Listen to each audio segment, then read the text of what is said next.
विशाल शेखर का राइज हुआ था मिड 2000s में, एंड मिड 2000s में राइज के बाद विशाल शेखर ने मल्टीपल ग्रेट एल्बम्स क्रिएट किए मल्टीपल फिल्म्स के लिए। मेरे पास यहाँ पे एक लिस्ट है, राइट, जो मिड 2000s में फिल्म्स आई थी जिसका विशाल शेखर ने म्यूजिक क्रिएट किया था। 10 फिल्म के गाने हों, चाहे सलाम नमस्ते, चाहे Taxi Number 9211, Bluffmaster, Golmaal, Honeymoon Travels Private Limited, Tara Rumpum, Cash, Om Shanti Om, Tashan, Bachna Ae हसीनो, दोस्ताना, एंड देन उसके बाद अनजाना अनजानी, ब्रेक के बाद आई हेट लव स्टोरीज, 30 मार खान, स्पेशली वो गाना शीला की जवानी, उसके बाद रावण के गाने हों, चाहे डर्टी पिक्चर के गाने हों, स्टूडेंट ऑफ द ईयर के गाने हों, चेन्नई एक्सप्रेस के गाने हों, हंसी तो फंसी, happy new year, bang bang, fan, and Befikre, right, ये मेजर एल्बम्स विशाल शेखर ने क्रिएट किए मिड 2000 से लेकर के 2016 तक। लेकिन 2016 में बेफिक्रे फिल्म के ब्लॉकबस्टर एल्बम को क्रिएट करने के बाद से लेके आज तक पिछले 7 साल में विशाल शेखर ने लिटरली एक भी एल्बम ऐसा क्रिएट नहीं किया है जिसके 4-5 गाने अच्छे हों। ऑल्दो विशाल शेखर वाईआरएफ का इन हाउस टैलेंट है, तो विशाल शेखर वाईआरएफ के लिए एल्बम्स क्रिएट कर रहे हैं, बट पिछले कुछ सालों में जो वाईआरएफ ने फिल्म्स बनाई है विशाल शेखर के साथ, फॉर एग्जांपल चाहे टाइगर जिंदा हो उसमें 2 गाने थे, स्वैग से स्वागत एंड दिल दिया गल्ला, चाहे वॉर हो उसमें 2 गाने थे, घुंगरू एंड जय जय शिव शंकर, सेम चाहे पठान हो 2 गाने थे, बेशरम रंग एंड झूमे जो पठान, राइट। ये सारे गाने सिर्फ 2-2 गाने हैं, 4-5 गाने जो प्रीतम लगातार आज की डेट में एल्बम्स क्रिएट कर रहे हैं जिसमें 4-5 गाने हैं फिल्म के सिचुएशन के हिसाब से, वैसे गाने विशाल शेखर क्रिएट नहीं कर रहे हैं। अभी एक फिल्म रिलीज हुई थी विक्रम वेधा, और उसका एल्बम बहुत ही ज्यादा पुअर था, उसका कोई भी गाना स्टैंड आउट भी नहीं हुआ था। ऑल्दो उसमें गाना था जिसमें ऋतिक रोशन का डांस नंबर था अल्कोहलिया, बट वो गाना भी ऐसा नहीं था जो लिटरली लोगों ने सुना है। विशाल शेखर लिटरली अगर आप देखोगे टाइगर जिंदा है या पठान या वॉर, तो ही they are creating party numbers. Although Besharam Rang एक अच्छा गाना है, घुंगरू ऑल्दो विशाल शेखर का कंपोजिशन नहीं है, लोगों को पता नहीं है, वो एक अवधि सॉन्ग का एक रिडेंशन है। मोहे जग से आई ना लाज में झूम के नाची याद के घुंगरू टूट गए, उसको हिंदी में कन्वर्ट करके बनाया गया है। और उसके अलावा जय जय शिव शंकर था और दिल दिया गल्ला।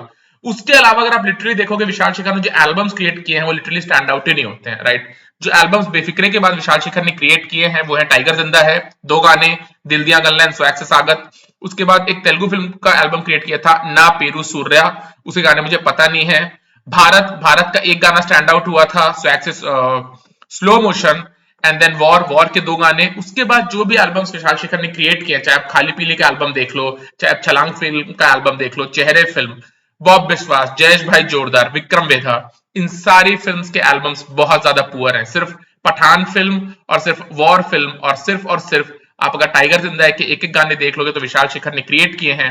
उसके अलावा विशाल शेखर लिटरली फिल्म्स के सिचुएशन के हिसाब से गाने नहीं क्रिएट कर पा रहे हैं, और कोई भी टेंटपोल फिल्म जो साल की है, फॉर एग्जांपल जो धर्मा से आएगी, जो नाडेड वाला कैंप से आएगी, इवन जो टी सीरीज बना रही है, वो लोग विशाल शेखर को नहीं चूज कर रहे हैं अपनी फिल्म का एल्बम क्रिएट करने के लिए। इसका रीजन क्या है? Well look, they are artist, right. Vishal and Shekhar are artist. उन लोग का एक दौर था, उन लोग का एक वक्त था जहां पे तारा रंपम फिल्म हो, चाहे सलाम नमस्ते हो, चाहे 10 फिल्म हो, चाहे आजमाले सॉन्ग हो, चाहे एक नजर में भी प्यार होता है, चाहे मीटर डाउन जो टैक्सी नंबर 9211 के गाने, चाहे दोस्ताना फिल्म को मैजिकल एल्बम हो।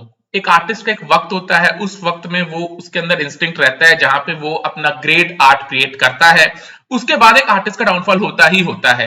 विशाल शेखर का डाउनफॉल का ये टाइम आ चुका है। Vishal Shekhar are not able to create album, they are not able to create music जो लिटरली फिल्म के 5 गाने हैं फिल्म के 5 सिचुएशन के हिसाब से, और उसके लिए विशाल शेखर अब एल्बम्स क्रिएट नहीं कर पा रहे हैं। अगर आप लिटरली पठान फिल्म, टाइगर जिंदा है और घुंगरू फिल्म को देखोगे तो जो सॉन्ग स्टैंड आउट होते हैं, एक्सेप्ट फॉर दिल दिया गल्ला, जो सॉन्ग स्टैंड आउट होते हैं वो सारे पार्टी नंबर्स ही हैं। They are only able to create party numbers, they are not able to create एक वो हार्ट ब्रेक का गाना, they are not able to create that एक वो लॉन्गिंग का गाना, या एक ट्रेडिशनल सॉन्ग, या एक वो भक्ति का सॉन्ग। फॉर एग्जाम्पल जो प्रीतम ने क्रिएट किया है देवा देवा सॉन्ग के साथ, right, give me any music director जितने एक भक्ति के सॉन्ग को इतना ज्यादा मैजिकल वे में क्रिएट किया हो जितना प्रीतम ने क्रिएट किया Deva Deva from the film Brahmastra. There is no music director like that, there is no music director like that, and वो प्रीतम की ग्रेटनेस है। विशाल शेखर चाह करके भी आज की डे एंड एज में एक भी गाना रोमांटिक बैले क्रिएट नहीं कर सकते, एक भी गाना लॉन्गिंग क्रिएट नहीं कर सकते, एक भी गाना वो ट्रेडिशनल भक्ति सॉन्ग क्रिएट नहीं कर सकते, because they have lost that instinct, they have lost that instinct. The only time Vishal Shekhar को कास्ट कर रही है वाईआरएफ इज बिकॉज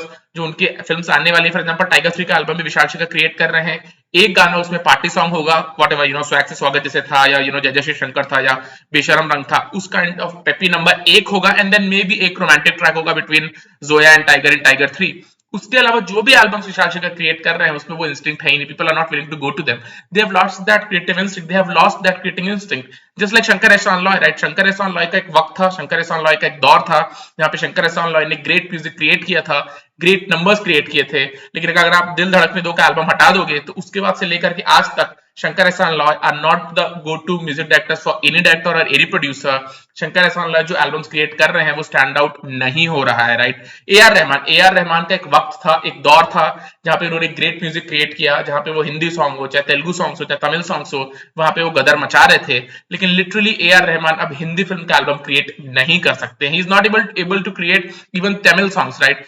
वो एक दौर होता है, एक फेज होता है, एक आपके अंदर क्रिएटिव इंस्टिंक्ट होती है, एक रश ऑफ ब्लड होता है जहां पे आप मैजिकल सॉन्ग्स क्रिएट करते जा रहे हो one after another, one after another, one after another, but उसके बाद एक क्रिएटिव आर्टिस्ट का डाउनफॉल होता ही होता है, राइट। चाहे वो डायरेक्टर हो, चाहे वो प्रोड्यूसर हो, चाहे वो एक सिंगर हो, चाहे वो म्यूजिक डायरेक्टर हो, चाहे वो कोरियोग्राफर हो, एक टाइम होता है जब आपको वो चीजें दिखाई दे रही होती है जो दूसरों को दिखाई नहीं देती हैं। वो 10 साल 15 साल का वक्त होता है for a music director, and then वो वक्त चला जाता है। विशाल शेखर आज की डे एंड एज में उन्होंने अपना वो इंस्टिंक्ट लूज कर दिया है, they are not able to create those magical numbers. उसके रीजंस मल्टीपल हैं। अगेन एक रीजन ये भी है कि विशाल ददलानी बहुत ज्यादा पॉलिटिक्स में है, उनको बहुत ज्यादा एक एक्टिविस्ट बनने का शौक है, एंड देन शेखर भी अपने खुद के जो उनका एक सोलो करियर है एज अ सिंगर उसको क्रिएट करने के लिए भी वाइब कर रहे हैं। बट शेखर बहुत पहले से ही वाइब कर रहे थे, शेखर ने जय नसीब सॉन्ग भी गाया था फ्रॉम द फिल्म हंसी तो फंसी, बट उसके बाद शेखर को रियलाइज हो गया कि प्लेबैक सिंगिंग में वो उतना डिफरेंट नहीं, जितने उदित नारायण, कुमार सानू या सोनू निगम या अरिजीत सिंह या केके हैं, तो शेखर ने एक बैक स्टेप ले लिया। विशाल ददलानी ने भी कुछ ट्वीट्स किए थे यहाँ वहां योगी आदित्यनाथ जी के ऊपर, बट योगी आदित्यनाथ के सीएम बनने के बाद उन्होंने सारे ट्वीट्स डिलीट किए, उन्होंने भी एक कदम पीछे ही लिया और उन्होंने कोशिश की कि अपने म्यूजिकल करियर को आगे बढ़ाया जाए। But they have lost that instinct. They have lost that instinct. It's not going to come back. It's not going to come back. Shankar Ehsaan Loy अब ग्रेट एल्बम क्रिएट नहीं करने वाले। हाँ, मे बी एक गाना यहाँ पे क्रिएट हो जाएगा जो स्टैंड आउट सॉन्ग होगा, एक गाना वहां पे क्रिएट हो जाएगा जो स्टैंड आउट सॉन्ग होगा, but Shankar Ehsaan Loy, Vishal Shekhar are not going to create any magical albums. Vishal Shekhar are lucky कि वो लोग वायरफ का इन हाउस टैलेंट है और शुरू से वायरफ के साथ वो काम कर रहे हैं, राइट।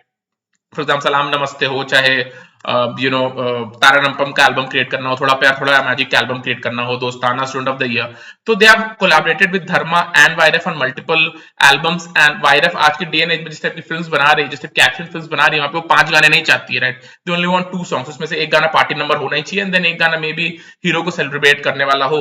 एंड क्योंकि वो इन हाउस टैलेंट है वायरफ के, तो Aditya Chopra is willing to give Vishal Shekhar a chance. But कोई भी और म्यूजिक डायरेक्टर होता, फॉर एग्जांपल शंकर एहसान लॉय ने एक्सटेंसिवली कोलैबोरेट कभी नहीं किया है वायरफ के साथ, उन्होंने एल्बम्स क्रिएट किए हैं बंटी और बबली और यहाँ वहां, but they have not collaborated extensively like Vishal Shekhar, right. Shankar Ehsaan Loy के लिए वो नहीं होने वाला, शंकर एहसान लॉय के लिए आदित्य चोपड़ा वो नहीं करने वाले जो विशाल शेखर के लिए करने वाले, right. May be Shankar Ehsaan Loy भी एक पार्टी नंबर क्रिएट करके दे देंगे, फॉर एग्जांपल जो गल्ला गुड़िया क्रिएट किया था शंकर एहसान लॉय ने, it's a magical song. But Aditya Chopra does not want to bet money on Shankar Ehsaan Loy, he wants to bet money on Vishal Shekhar, और विशाल शेखर गाने ठीक ठाक क्रिएट कर रहे हैं। बेशरम रंग इज अ ठीक ठाक song, it's not great, it's not very bad, it's a decent song, right. झूमे जो Pathaan is below average, right. Swag से स्वागत मुझे भी समझ में नहीं आया कि वो गाने का इतना क्रेज क्यों है, it's one of those average songs. But then again you got to realise कि Aditya Chopra is willing to put money on Vishal Shekhar, he's not willing to put money on AR Rahman, he's not willing to put money on Shankar Ehsan Loy, and Vishal Shekhar का downfall it looks like हो ही चुका है यार। They are not going to create magical albums, उन लोग के लिए वो नहीं होने वाला कि वो लोग 5 ग्रेट सॉन्ग्स क्रिएट करेंगे। And it's sad but this how it is, right. Everybody is replaceable, right. हर कोई किसी को रिप्लेस करेगा ही, नदीम श्रवण को रिप्लेस किया ही किया प्रीतम ने, प्रीतम को भी मे बी 7 साल के बाद कोई और रिप्लेस करेगा। But you have to realise कि प्रीतम मिड 2000s में विशाल शेखर और शंकर एहसान लॉय के साथ ही टेक ऑफ किए थे, बट प्रीतम आज भी वहां पे बने हुए हैं जहां पे वो मल्टीपल ग्रेट एल्बम्स क्रिएट कर रहे हैं। इस साल का ग्रेट एल्बम प्रीतम क्रिएट करेंगे, अगले साल का ग्रेट एल्बम प्रीतम क्रिएट करेंगे, उसके अगले साल का भी ग्रेट एल्बम प्रीतम ही क्रिएट करेंगे, and Pritam has got absolute no rival. Vishal Shekhar और शंकर एहसान लॉय राइवल करते थे प्रीतम को for the album of the year. For example 2006 का कभी अलविदा ना कहना का अगर मैं एल्बम उठा लूं तो आप क्या कहोगे, सेकंड बेस्ट एल्बम कौन सा था, राइट। मे बी गैंगस्टर का एल्बम किसने क्रिएट किया था, प्रीतम, राइट। उसके अलावा और कौन सा एल्बम था जो स्टैंड आउट हुआ था 2006 में, धूम 2 का एल्बम, राइट, प्रीतम ने क्रिएट किया था, राइट। विशाल शेखर ने क्रिएट किया था 2006 में I don't know bluff master या कौन सी फिल्म आई थी उस ईयर में, उसका एल्बम, राइट। सेना सेना सॉन्ग हो चाहे right here right now song हो, बट इट्स जस्ट दैट कि प्रीतम आज भी अपने वो क्रिएटिव इंस्टिंक्ट्स को वहां पे रखे हुए हैं यार। किसी की क्रिएटिव लाइफ ज्यादा होती है, किसी की क्रिएटिव लाइफ कम होती है, and Vishal Shekhar have lost it, Vishal Shekhar have lost it. और इसका सबसे बड़ा एग्जांपल है विक्रम वेधा का म्यूजिक। विक्रम वेधा का music was as flop as it can get, the songs were as bad as it can gate.